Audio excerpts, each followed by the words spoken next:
Welcome to the 16th episode of the Talent Intelligence Collective podcast. I probably should have said welcome back. I owe you all a big apology. It's been far too long since we released one of these. To the point, our last guest, Randy Bailey, messaged me last week asking whether he'd killed the podcast forever. Thankfully, no, Randy, you haven't. It's alive and kicking, and we're pleased to release our latest episode. In this one, me, Alan Walker, Alison, Ettridge and Toby Culshaw co-hosted an episode where we spoke to Ian Addison-Smith of EY. And you'll be pleased to hear Ian really did this latest episode proud. We got into a wide range of topics, including demand generation, STEM talent, how important it is to be born at the right time of the year, the importance of data variety, consulting, moving away from transactional hiring, the evolution of skills and managing stakeholders through data. Oh, and that's just a tip of the iceberg. This is a seriously jam-packed episode. So, get listening, get learning, and stay intelligent, folks. And most importantly, have fun. Before we get on with the main event, I just wanted to remind you that this podcast is proudly sponsored by our friends at Stratagens. And here's a very well-spoken chap to tell you a little bit more about them. Stratagens gives HR leaders the data they need to transform businesses with the speed and ease required in today's world. If you're ready to make decisions that aren't lengthy, costly, one-dimensional, or based on gut feeling, visit stratagens.com. That's stratagens.com to register for a Wednesday demo drop-in and find out more. Hello, I'm Alan Walker and welcome to episode 16 of the Talent Intelligence Collective podcast. Yay! Ha, there she is. It feels like a while since I've said that, and that's because it is a while since I said it. It was 2021, in fact, October 2021. We have taken a brief sabbatical. Anywho, I'm joined by my co-hosts, Alison Ettridge of Talent Intuition and Toby Culshaw of Amazon. Say hello, guys. Hello. Hello. Hello. Unfortunately, no Nick Brooks today again. He's still settling into his new role. That has been a long time. It seems to have spent 4 months settling into his new role, but hopefully we'll have him back soon. And of course, as ever, the show is nothing without our guest. This time we've just found out, a very long-time fan of the show. And I believe I'm not going to say a few, but certainly one of the few that we know absolutely have listened to every single episode. It's Ian Addison-Smith of EY. Or is it Ernst Young, Ian? What should I be saying? You've got to go modern. It's EY. It's EY. Okay. Yeah, a lot of people still call us Ernst and Young. But yeah, thanks for having me on board. It's great to be here. As you rightly say, I'm an avid listener, a massive admirer of you guys. So... just think the work that you do, bringing the talent intelligence community together, is wonderful. So, absolute pleasure to be here today. You are far too kind. Just for the benefit of our audience who might not know you, I'm sure there's not many of them, but could you do us a quick introduction, please, as to who you are and what it is you do at EY? I can indeed. So, I'm one of EY's global talent attraction leaders. So, I lead a team of 30 people across EY's global network, and my team specifically focuses on bringing executive hires into the firm. So this includes equity partners, associate partners, essentially the most senior hires possible. That's our team is focused on bringing into the organisation. I guess more pertinently, I'm also leading the strategic build out of our talent intelligence capability. So internally, we refer to this team as Talent Insights, and it's a team that's very much at the start of its journey. Perhaps helpful is, for those who don't know EY, we're a global professional services firm, often referred to as one of the big four. We have global revenues of around $40 billion, currently employ 340,000 people globally. We've got 700 offices. We operate in 150 countries around the world. So we're very big, very ambitious, constantly growing. So therefore you can imagine the range of talent challenges and talent opportunities that present themselves to the firm, and then in turn normally present themselves to my team. Personally, I've been with EY for 8 years. I worked as a headhunter in professional services and financial services for the best part of 10 years prior to joining EY. And during my time at EY, I've not only helped build talent acquisition teams and capability, but I also spent 4 years working in an external client-facing capacity in our people advisory services team. So I've helped advise a whole range of public and private sector clients on issues right across the employee life cycle. So I've worked on advisory and change projects relating to workforce planning and people analytics, leadership and learning, and of course advising clients on talent acquisition and strategy. So it's quite a broad experience, and for some reason that brings me here today. So so that's me in a nutshell. That's great. What an introduction. Thank you for that. It's great to have you on the show.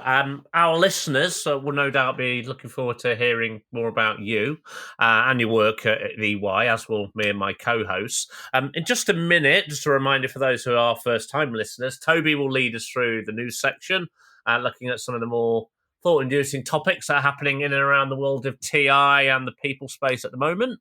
And we'll get involved in a little chat around those. And then Alison will sit down and fire some questions at Ian about his views on TI and in fact anything else she thinks we need to know. So let's do this thing. Mr. Culshaw, you're up first. What's happening in the world of talent intelligence? Quite a lot is the short answer. We're going to kick off today. There was a new article. You could have just left it at that, just gone quite a lot. A lot, full stop. Moving on. Ian, tell us about your job.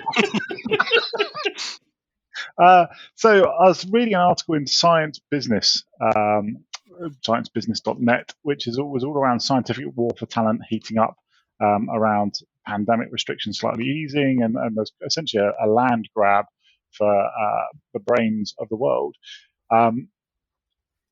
Really fascinating. It's by David Matthews and Richard L. Hudson. Not too sure who they are, but they've written a great article here.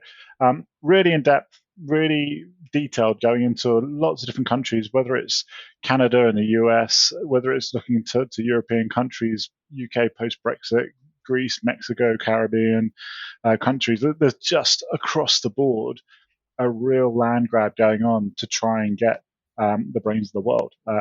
People have really been struggling to hire enough scientific talent.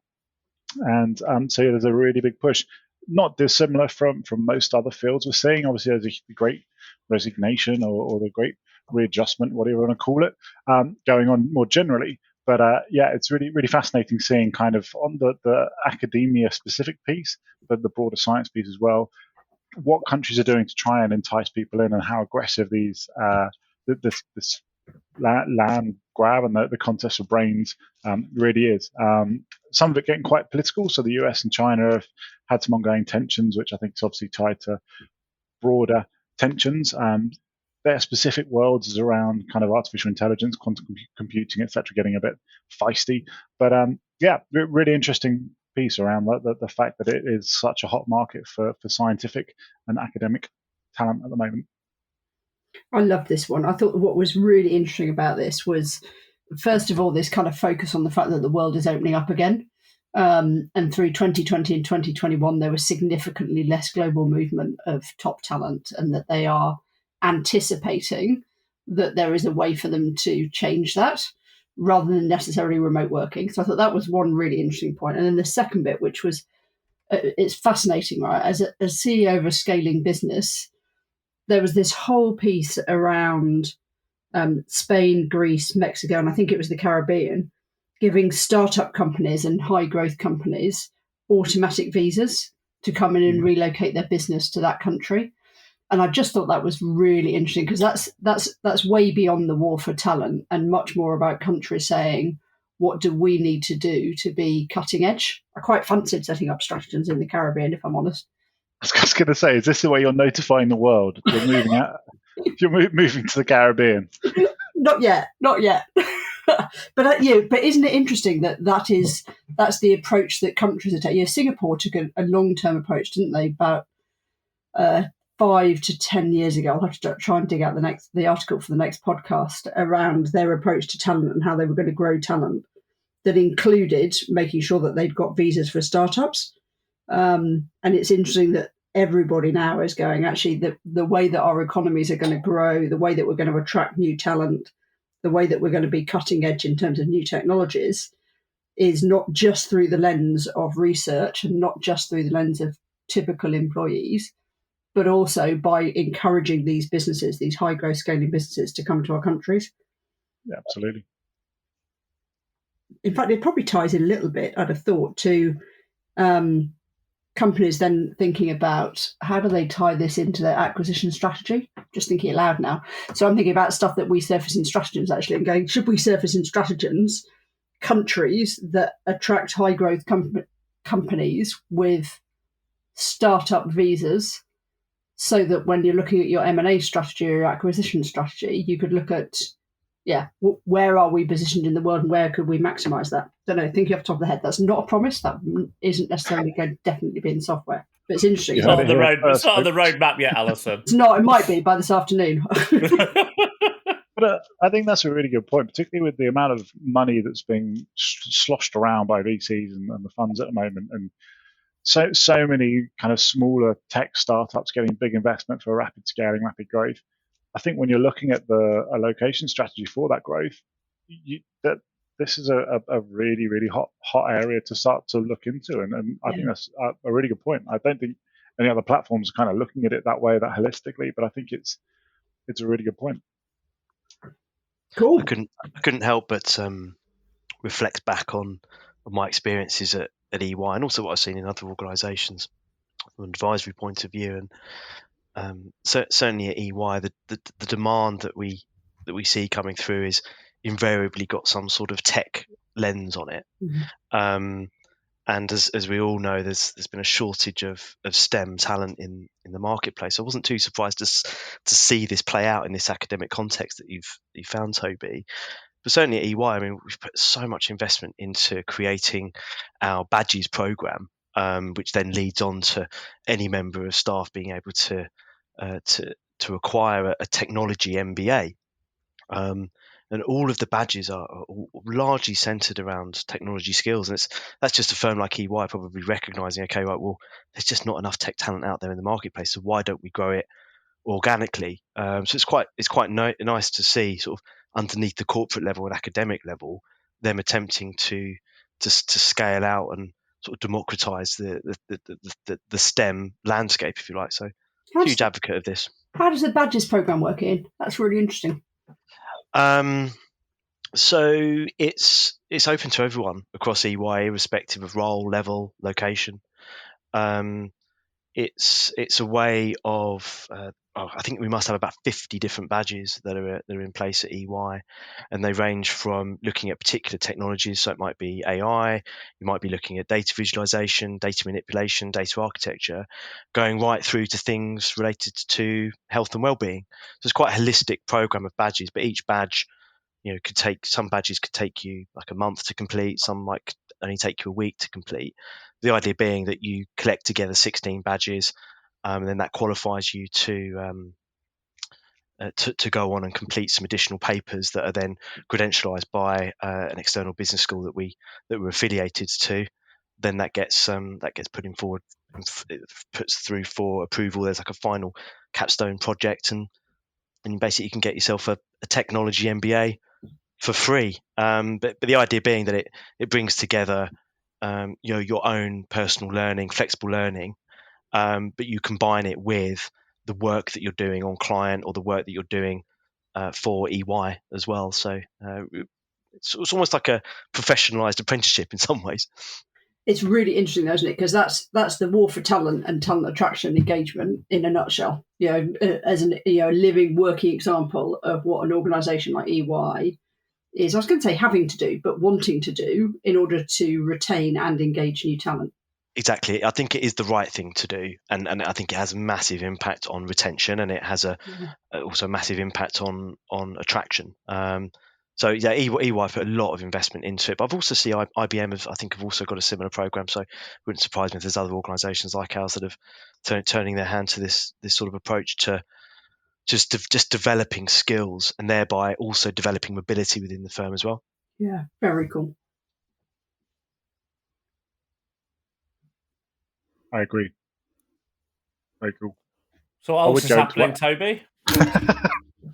There was a little pause there. I didn't know whether I was going to pivot on myself. Sure you're still with us. I didn't want to steal your thunder. I know you like to roll us in from one thing to the other. I didn't want We to. didn't make sure you were still with us, Toby, and not listening. It's very interesting.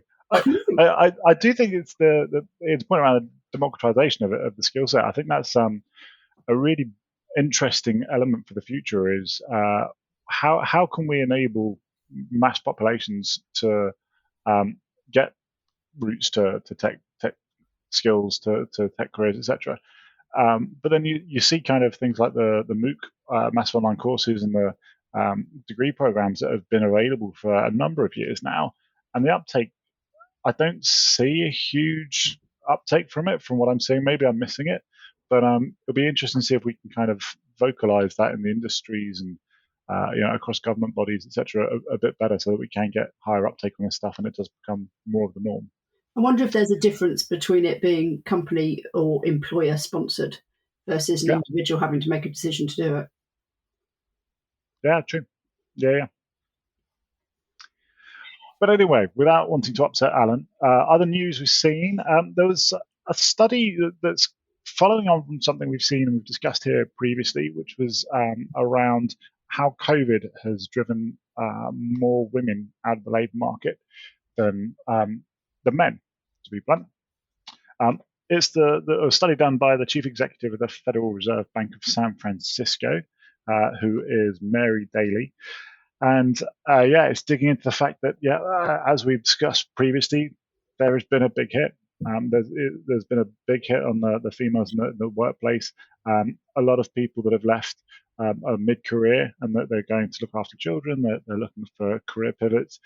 I think still more research is needed on the primary side of research. So actually talking to a lot of people and finding out what's going on. Is it that flexibility they want back into the workforce? Is it the fact that there's obviously a lot of issues around childcare at the moment for if kids need to isolate because of school, etc., etc. So I think there's probably some more research on the primary side needing at a micro level, but at a macro level, it's definitely impacting, and it's obviously going to set back a lot of the work that's been going on around diversity in the workforce for the last decade or a couple of decades.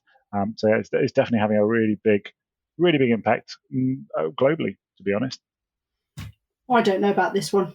I think you're right. There was a massive impact last year and the year before in mid-careers, but particularly in the US, right? I think the challenge with this is that it's historic looking. So it's not that I disagree with what it's saying. It's absolutely right, but it's historic looking.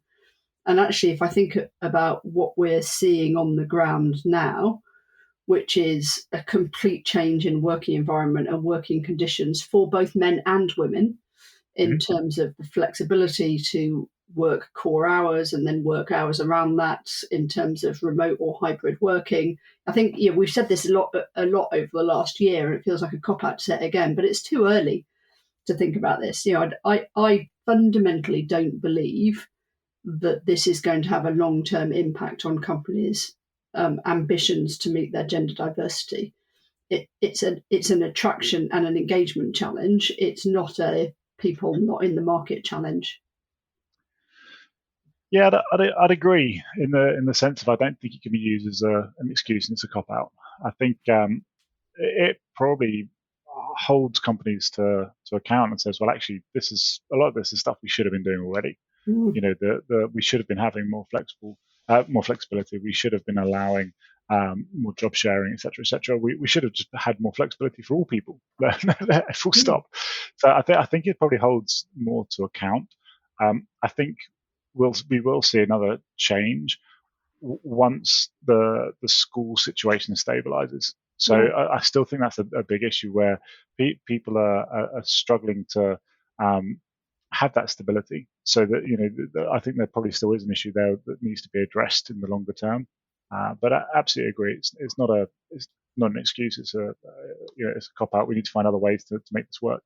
But also the schools have got better, right? So the schools have got much better at accommodating online learning along in classroom learning, particularly over the last 6 months, really, where they've said, okay, we're going to have some kids that are in school and some kids that aren't. And I just think that we're looking at an ever-improving situation, and this is absolutely a short-term impact. But I think overall, this is going to be a positive. I think it'll be a positive for men and a positive for women in the workplace. It's just going to take us some time to work out how long that's going to be. But we can't live in a world where we've got visas, international talent, startup offers, because there's such a massive war for talent, and a world where those two things don't kind of collide and people say, actually, there's a solution here, or there's a form of a solution. Totally agree. Okay, and what else is happening, Toby? One of the studies that came out that I quite like is that young people born at the beginning of the year are shown to do significantly better in the labour market than peers born later in the year. This is a joint study between Ghent University, I'm probably saying that wrong, and the Czech Masaryk. I'm definitely saying one or both of them horribly wrong. So apologies to anyone that goes to those universities or went to those universities. But it's echoing other reports that we've seen in the past around, say, people in the sports arena, where there is a disproportionate number of sports stars that are born earlier in the year. Obviously, it's fairly logical in some ways, where you think, well, if you're entering school and you're born at the beginning of that academic year, you're basically a year older than some of the people born at the tail end of the year. So from the early stages, you have this innate advantage. You've got a head start, and that seems to put people on a constant footing and a consistent footing, so that throughout academia and then through into the labour market, it seems to really have an impact that those born at the beginning of the year just do significantly better. I think Malcolm Gladwell had a chapter in one of his many books. I can't remember which one it was off the top of my head, where he did a fairly detailed, for him anyway, study into, I think it was ice hockey he was looking at. So he was looking at the top 100 ice hockey players in the NHL. And of those, I think something like 70 or 80% of them were born in the first half of the school year. Because the article you shared, it was a little bit misleading, because it talks about year as in a calendar year. So it was saying, kids born in January have advantages over kids born in December. But actually, it's school year, is my understanding. Yeah. So it's actually kids born in September, October, November have got advantages over kids born in June, July, and August. I guess it depends on how the school year runs, doesn't it, in which part of the world, etc., because it's different all over. But in the UK, that would normally be the case, wouldn't it? Yeah, so the UK, the cut-off is end of August. This is really close to my heart, this one, because I have a little girl who was born in October, right? So she was ready to go to school a year before she was allowed to go to school. And in some schools where they merge the early years, she is in classes where she could be 2 years older than the youngest kid in that class. Because really, wow, yeah, because and you just think there's with the best will in the world and the best teaching in the world, you can't accommodate both ends of a spectrum where you've got. So, do you think that holds her back, Alison, rather than gives her advantages? That's a good question. I think it depends on the school. I don't think it has for her because she's in great schools, but I think that there is. I think it puts teachers in an incredibly difficult position to be able to cope with kids who are potentially 2 years younger than other kids in class. How on earth do they manage a curriculum and get the best out of both? I was going to say both ends of the spectrum, but that sounds like I'm dissing one and not the other, and I'm not. But both ends of the spectrum. How on earth do you get the best out of those kids? And it makes logical sense, right? They're just. And we were talking about this the other day. If you've got a little girl that's 8 and she's 2 years older than someone else in her class, that's 25% of her life. Yeah, absolutely. A massive proportion. Well, I've coached kids football, and we started out when they were super young. So we'd have kids on the team who were the September kids. Yeah. And, they'd already got moustaches and they were up to my shoulder. They were playing against kids who were the end of August kids who were tiny little tots. And then people were wondering why these big lumps were running rings around these tiny children. But back to your point, sometimes it's because they were nearly 20% older than them. Yeah. And 20% more developed. And, It's a bit. I think certainly in sport at that age, you should think about grouping them differently, and maybe grouping on size to a certain degree rather than age or school year. But isn't it interesting that it rolls through to career? Yeah, I think that's really interesting, because does that mean better grades? And therefore, does better grades mean, I don't know the answer, but does better grades mean different employees, different routes? I don't know. Maybe it's kind of psychological thing as well, isn't it? If you spent the early part of your life being brilliant because you were basically a year older than everybody else in your class sometimes, and you get that confidence maybe that comes with that as well, and that goes with you throughout the rest of your life. I remember there was a study 4 or 5 years ago, very very similar to this one that Toby's pulled out. I think it was looking at those who were at Cambridge or Oxford and when they were born, and it was something like at Cambridge it was like 10% of people were born September, October, and at Oxford it was like up to 14 or 15% were born September, October. So I think clearly I think there'd probably be other studies like this out there that probably found similar. But I think the interesting thing in that study was that it was saying that why don't we just give more flexibility to parents about when they can start at school? So do you know what does get me thinking though? Is it just makes me think about the talent intelligence community and the leading practitioners and what common traits they may have. Are we all born in August to get to the top? I don't know. Well, when were you born again? November. I don't know. I'm a leading practitioner. No, that would be good. Yeah, November would be useful, I reckon. You're the earlier part of the year. Toby? October. Oh, again. There we go. Alison? I'm February, so I'm clearly just brilliant on by my own right. Just naturally talented. There you go. I do think, though, and for anybody looking to steal the identities of Ian, Toby, and Alison, there you go. And what's your mother's maiden name? What's the name of your first pet? But I do think let's do one little last bit of news, Toby, before we go on to questions for Ian. What else is happening?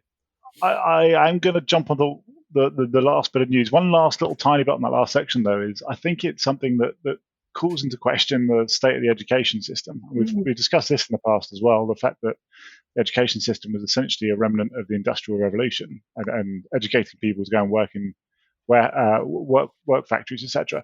I think we've got the technology, we've got the abilities now to have a much more fluid and a much more personalised system.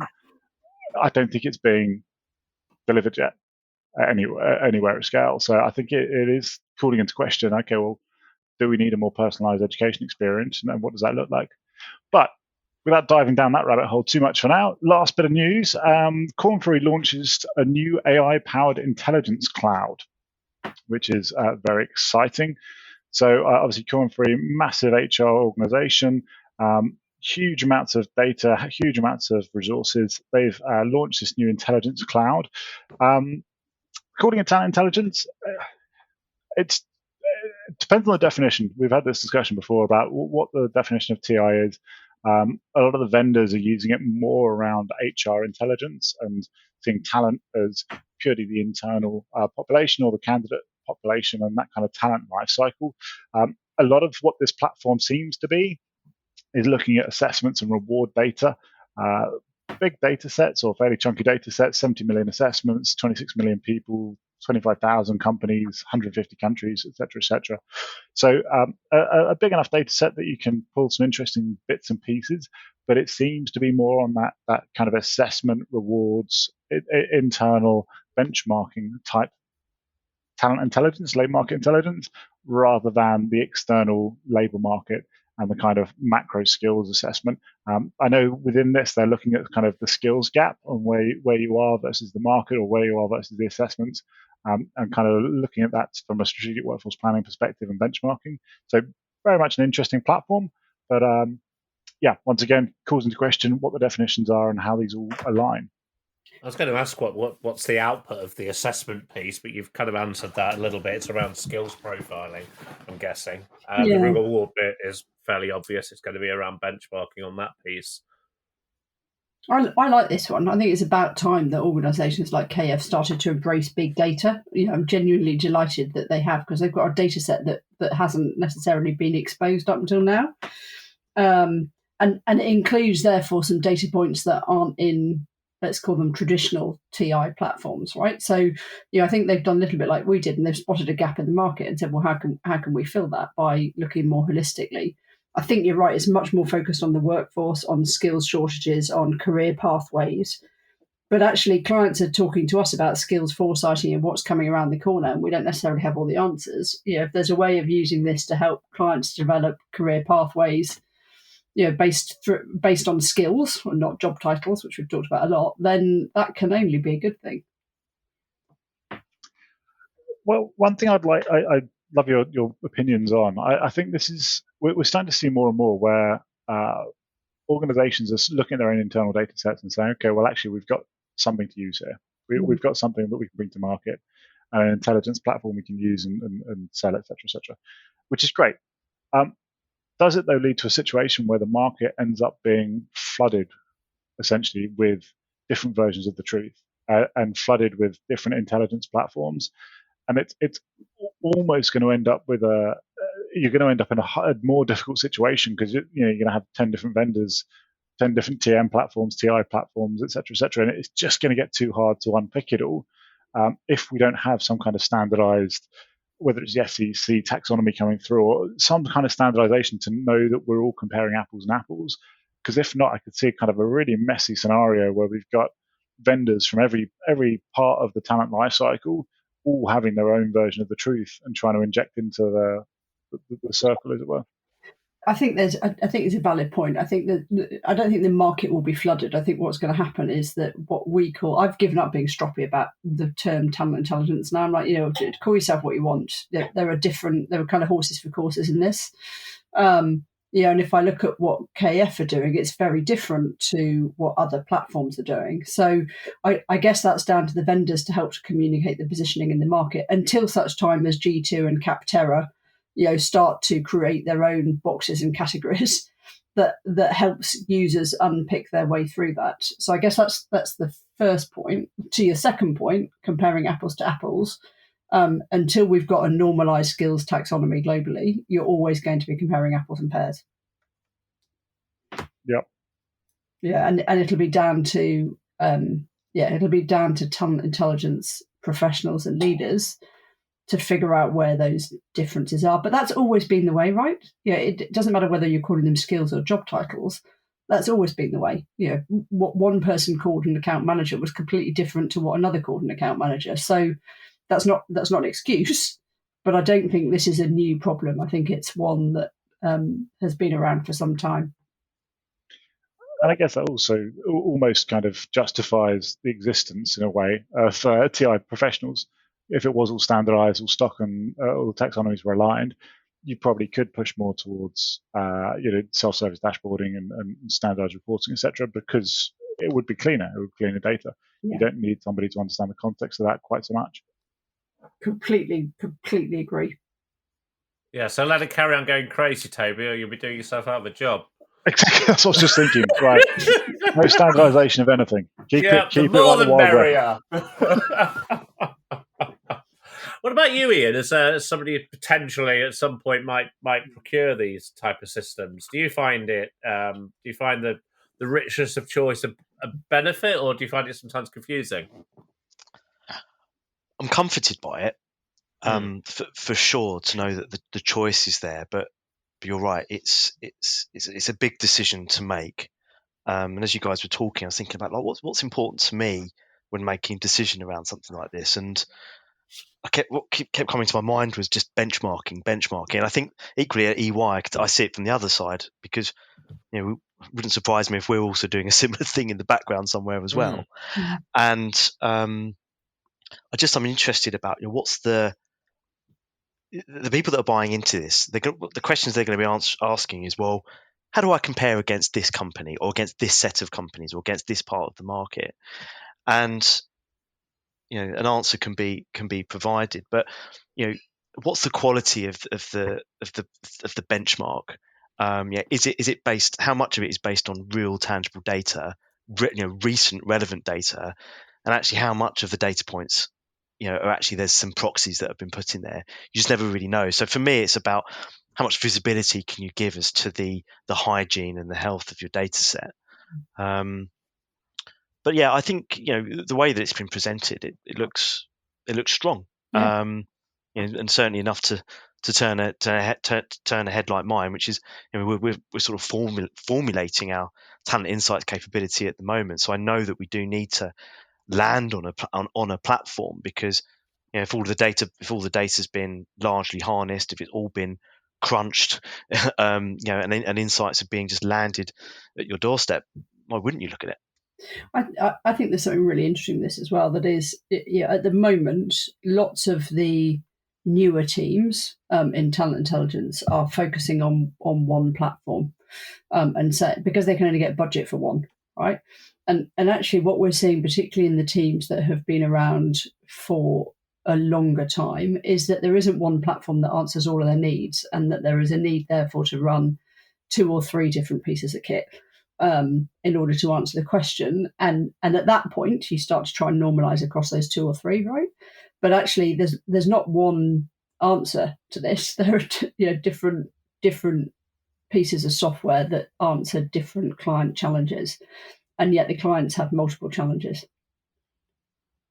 And that's definitely something that came out on the benchmarking survey last year. So the Talent Intel Collective benchmarking survey, the fact that people are using multi-vendor, particularly more, as you say, the more mature teams. The newer teams, they just grab whatever they can get budget for and whatever they're allowed to play with. But as the teams mature, absolutely they're looking for multi-vendor, because no one is the single source of truth. No, they need to cross-reference, they need to cross-validate, etc. So yeah, it's definitely holding true from the benchmarking survey too. Yeah, cool. Excellent. That's all my news. So that's all your news. That is all your news. So I think it's now time to chat a little bit more with our guest Ian. We've heard his views on some of the news. I think it's now a time for Alison to take on her role as interviewer extraordinaire and start to grill him on his world rather than the wider world. So Alison, over to you. Me and Toby will take a polite step backwards and keep quiet unless we feel we have a need to pipe up with any other questions. Well, that's interesting. That's not how it's worked up until now. You've normally just piped up, but okay. We're just going to leave you to it. Yeah, I'm going to keep looking out my window and wonder why the odd guy I live next door to is flying a drone up and down the road. Oh but God, I'll also try and pay attention to the questions. You've also just said that on air, so now he might know who he is. God, you're just so... Yeah, I don't think he knows. I don't think he's a big listener. Anyway, Ian, you've already added massive value just through your views on the news section. So thank you for that. You're very coherent and considered in your answers, which I think is invaluable, actually, in any TI leader. One of the things that I really like about you, we've chatted before, right? But one of the things I really like is that you did this move away from in-house delivery to people advisory, and therefore this move to actually a cross spectrum of clients and a cross spectrum of challenges. What do you think that gave you at the time, and do you think that that's a kind of a critical element of people being successful in this sort of role? Good question. So I think for me, I think my initial part of working at EY, it was very linear, if you like. I was just getting one set of experiences and one set of views, and it was great. It was working well for our team and everything. We were delivering what we needed to deliver, but I just felt like I just needed a different perspective, and I don't feel like I had enough of my own benchmarks, if you like, to sort of go, well, how does this work in other organisations in other sectors at different levels? Because I've largely always worked in exec search, at the top end of the markets I've focused on. So to move into people advisory services and to work with clients, both public sector, private sector, just to see some of the talent challenges that they're facing was just remarkable, and how they're tackling it. And I saw some absolutely fantastic practices in the HR space, but equally I saw some stuff that really surprised me. Some household names that are managing some of their key HR processes through Excel. I was just dumbfounded by it, quite simply. So clearly, there's a massive opportunity if you're in the people consulting space. But for me to then come back to EY Global to lead the talent attraction function for executive, and obviously to have this extra string to build out talent intelligence, it has given me a slightly different approach and view about how to build this team out. I'm almost approaching it as though it is a change project, a transformation project, a consulting project, in terms of understanding the problem and structuring the solution around it. But I think that whilst at this moment in time we're housing our talent insights team within talent attraction and acquisition, I think that some of the questions that we're beginning to answer and will continue to answer in the future also bleed into things around retention and around talent development. So my experiences of working on those types of engagements, looking into other organisations, was invaluable. Yeah, I think it's really interesting. There's kind of this, I've been in consulting, right, most of my life, and therefore you get this a really wide breadth of knowledge, but you don't get the depth of knowledge necessarily. You get the depth of knowledge from working on the same thing with multiple organisations rather than doing it deep dive with one organisation. And we've talked a lot about one of the core skill sets of a talent intelligence professional is the ability to understand the problem, question the problem, ask, and deliver the outcomes that are linked to the problem, which is very much a consultancy-led approach, right? So I think it's, you're setting yourself up for good stead, right, by having that as a background.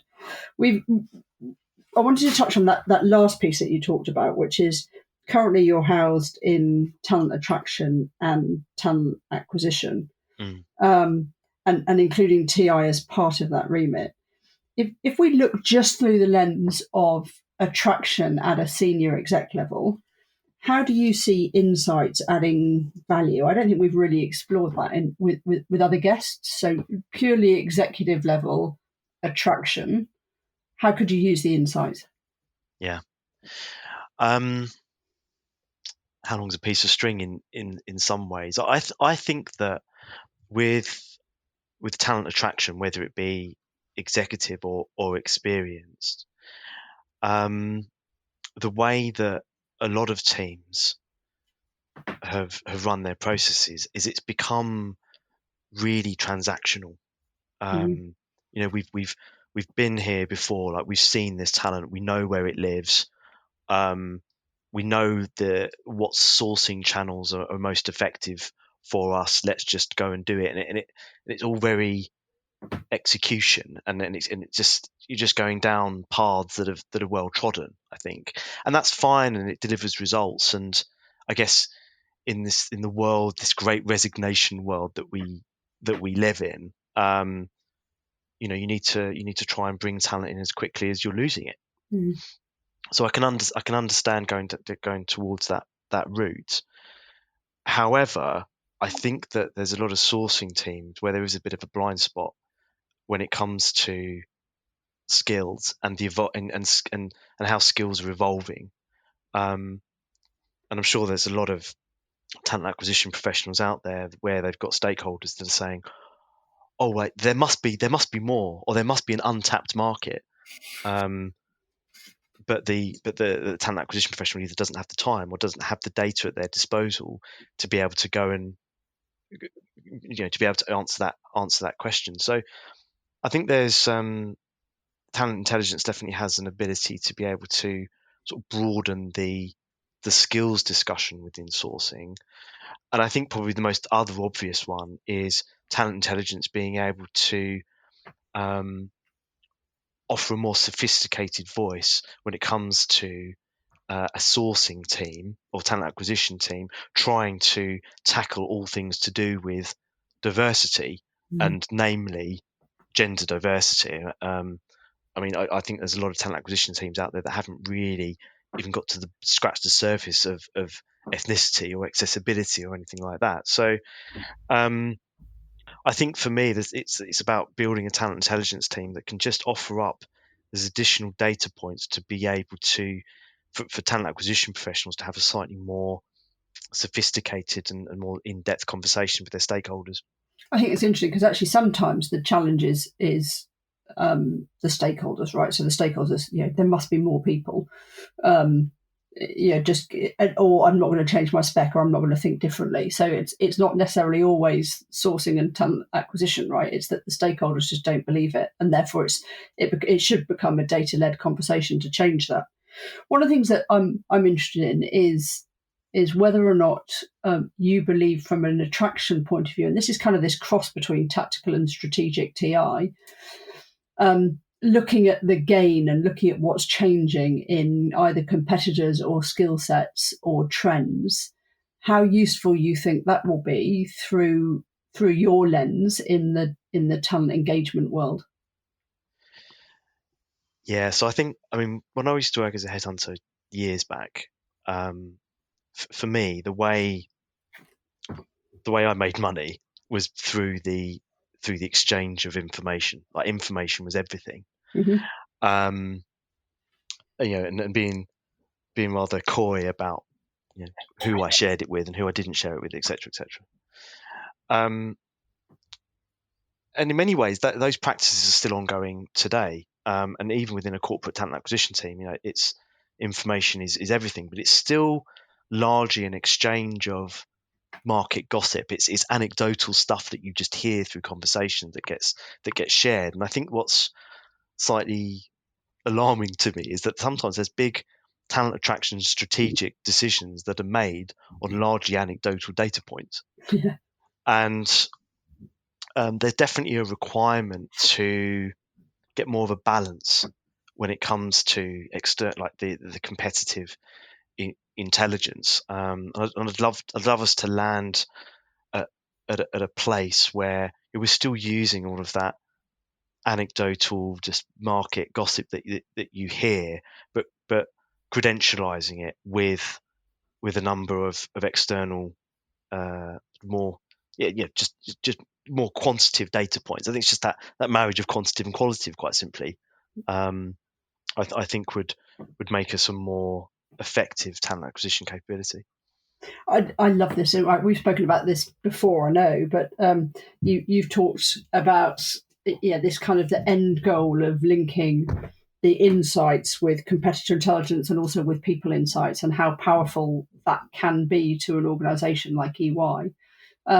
But you've got to take it in little steps, right? So you've almost got to prove what you're doing. But actually, this overriding link, and Toby, I know you've done this kind of overriding link of saying this is bigger and broader than talent and skills. This impacts on what your competitors are about to do, and therefore, as business leaders, you should be engaging with this, right? Sorry, go on. I was just going to say that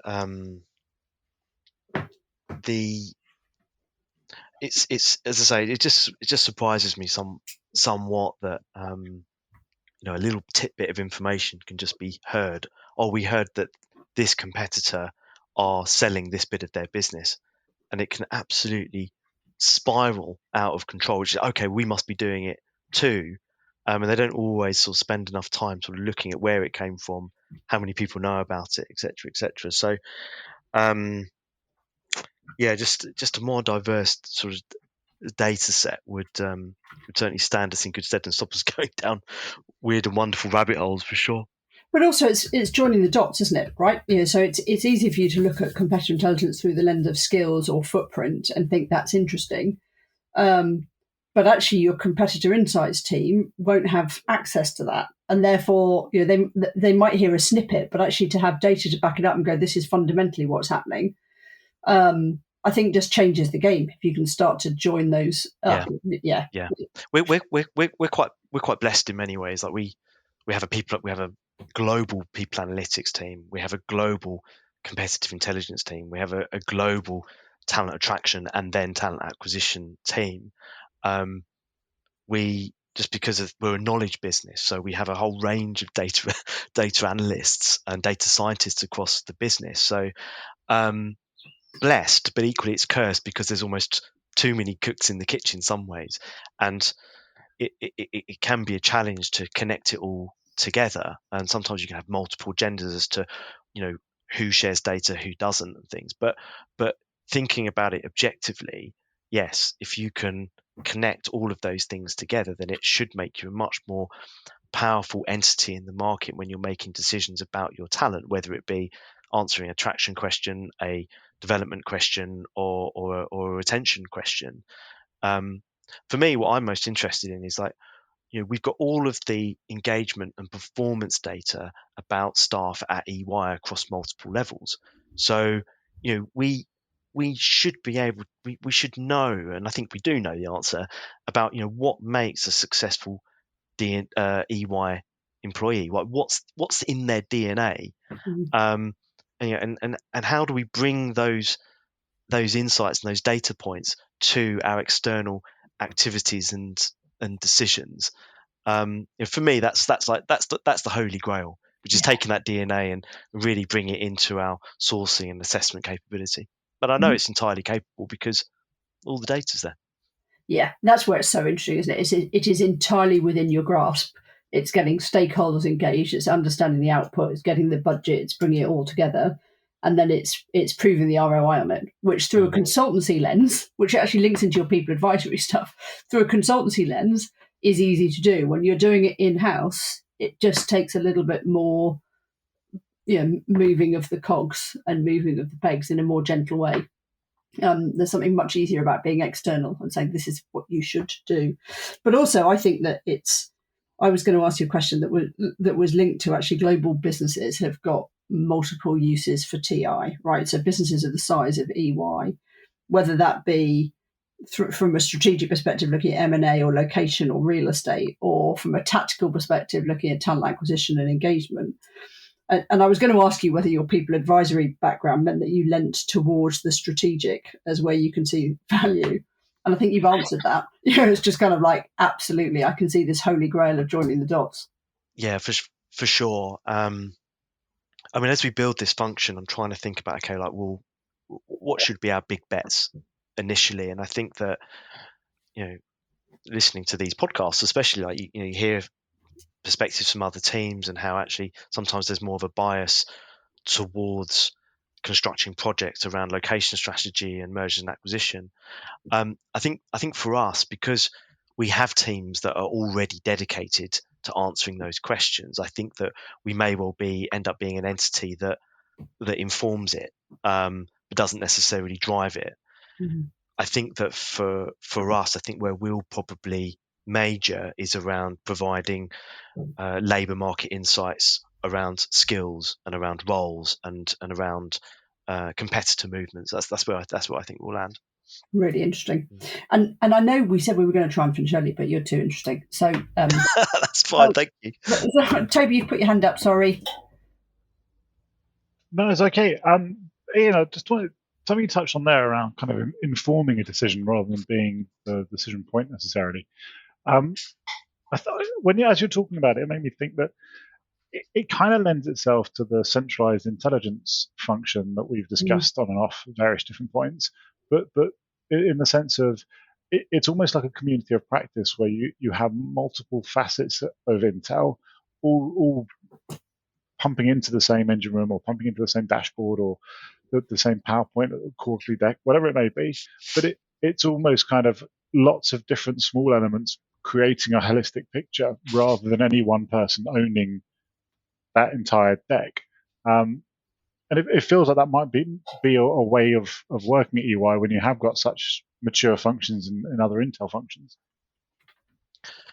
I see all sorts of things. If I'm honest with you, we a function like ours could very easily work with the global executive, so the true C-suite at EY.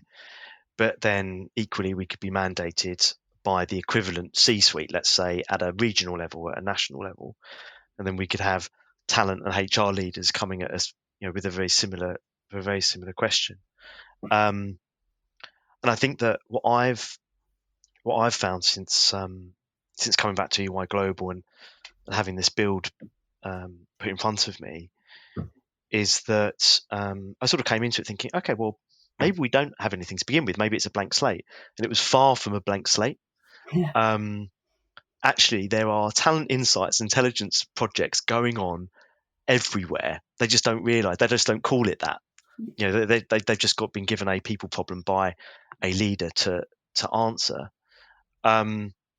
So yeah, I think that in some instances, there are some global projects that are really well structured with the central PMO, and it's and they're pulling in component parts of the business for particular areas where but equally there's lots of cottage industries going on as well. And maybe that's just the nature of working in a global business. I don't know if that answers your question necessarily, but I just see all sorts of things, if I'm quite honest with you. You know what, though? It's really interesting. I was talking to an innovation accelerator this week who are not in this space, right? So they're not into talent intelligence. They're not into the world of talent or HR in any way, shape or form. And I was trying to explain what we did. And it was fascinating because they turned around and went, you're just another market research business. You're providing data and insights to make the right business decisions that happens to be on a layer and section of data that you're not currently looking at. And I thought that was fascinating because they were absolutely looking through this kind of centralized intelligence function and just going, well, okay, that's where I would bucket you. And I think it's easy for us to get lost in this speak of talent and skills and workforce. That means that the global exec may think that this is something that sits somewhere else. But actually, when you start thinking about centralized intelligence and this being a source of data you're not currently using, we're saying the same thing. It's just different language right, for buy-in, which I think was really interesting. I wasn't sure I liked being lumped as just another market research business, but I went with it for a bit. I want to move in, and I know you're going to start kicking me in a minute, but I've got 2 top tip questions I want to ask Ian, if I can. And Ian, I should have warned you about these in advance, and I didn't. I'm really sorry. So the first is you've spent a lot of time researching and speaking to experts and other people in the world of TI, and you're still in the early days of setting up your function. What would be your top tips for somebody in your position 4 months ago? Top tips. I think for me, number 1 would be don't rush. Mm-hmm. I think that there's probably a propensity to just go, okay, let's just get some projects up and running, and let's just see how it goes, and we'll build it on the fly. As the plane is flying, I think as the saying goes. And there's merit in doing that, but I think that actually just pausing for thought and just going, right, actually, well, what have we got already and what's gone before? What is our definition of talent intelligence? And I thank this collective for giving us a definition, but it's actually, what does that mean in my context at this moment in time, and where do I think that could go? And also having a good think about, well, what are the core types of questions that I can see this function seeking to answer? Like, what matters to the business and the stakeholders that we endeavour to work with or are currently working with? I think for me that they've been the main things that I've been seeking to answer as we build this. And I think my other tip, which is, as you build the team, and yes, you can build it with external talent, of course, but I've been pleasantly surprised by the number of talent analytics capability that I had at my disposal within my immediate team and beyond. People that don't even necessarily refer to themselves as data scientists or data storytellers or people analytics people. It's just people who, when you get to know them, have an appreciation for data, know how to manipulate it, know how to visualize it, have a particular appreciation for talent data specifically.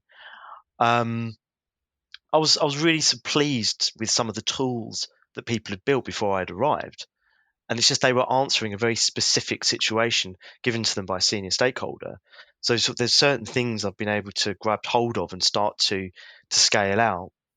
So for me, yeah, it's don't rush. I think 2, it's around getting your definitions right and thinking about what sort of questions you want the function to answer. And I think thirdly, from a resourcing point of view, find those people internally that are passionate about it. It makes a world of difference. And I think that those are cracking top tips, right? And I think it's really, I was going to say, it's obvious to those people who've engaged with you externally that you've spent the time doing it. And as a result, some of the answers that you've given through this podcast are very definitely kind of they're well thought out and structured because you've taken the time to get the data and think about it and think about what that's going to mean to EY. And that's absolutely apparent in your conversation. Last top tip question before Alan beats me up. Thank you, massive thank you on behalf of the Talent Intelligence Collective and also Stratagens for being a judge in the Talent Intelligence Awards, the first ever Talent Intelligence Awards. We haven't asked the judges this, so I guess it was just what were the learnings that came to you from that experience? Well, firstly, thank you. I really enjoyed looking through the entries and just seeing the types of questions that talent intelligence teams are being faced with and how they're going about answering them. So it was a bit of an eye opener there. It was also good to see Alan in his dicky bow on the thing, which I thought was quite good, and you too, Toby. But not quite as much, obviously. No.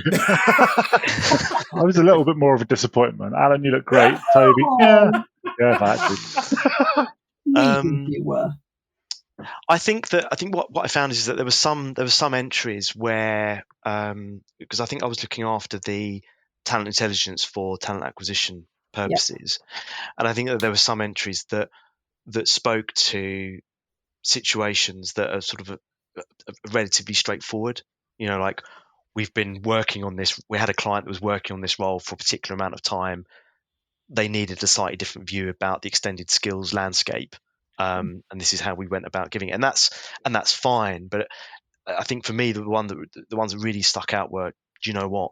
We went and got these additional data sets, and we overlaid it on this situation, and that merging gave us some insights that really shifted the talent attraction strategy. So I think for me, the ones that I were judging, it's just those that were a little bit braver, a bit more creative, a bit more innovative with the data that was at their disposal, or they went and sought out to really change the conversation within their firm about how they go about attacking talent and bringing talent in and developing talent within the firm. It's absolutely the proactive over the reactive, isn't it? Doing something different. Thank you. You were brilliant. And there we are. So I'm going to actually call time now. Ian told us at the beginning that he was mid-COVID, and we said, let's keep this to 35 minutes. But here we are at almost exactly an hour. But I'm calling a stop, so we're going to release Ian back into the wild, so to speak. Ian, it's been absolutely incredible having you on the podcast. How's the experience been for you? I've loved it. It's everything that I hoped it would be. And I'd love to come back in the future, but I know you've got plenty of other fantastic guests lined up. So thanks for the opportunity. I've loved it. No worries at all. It's great. Thanks for coming on to the show. And to our listeners, as always, big thanks for you guys listening and supporting us and telling everybody about the show, etc., etc., etc. And for the first time in 2022, I'm going to sign off with stay intelligent, folks. Bye! Thanks for listening. Before you go, I wanted for the last time to remind you about our generous sponsor, Stratagens. Here's that posh chap again, telling you about their fabulous product. Stratagens gives HR leaders the data they need to transform businesses with the speed and ease required in today's world. If you're ready to make decisions that aren't lengthy, costly, one-dimensional, or based on gut feeling, visit stratagens.com. That's stratagens.com to register for a Wednesday demo drop-in and find out more.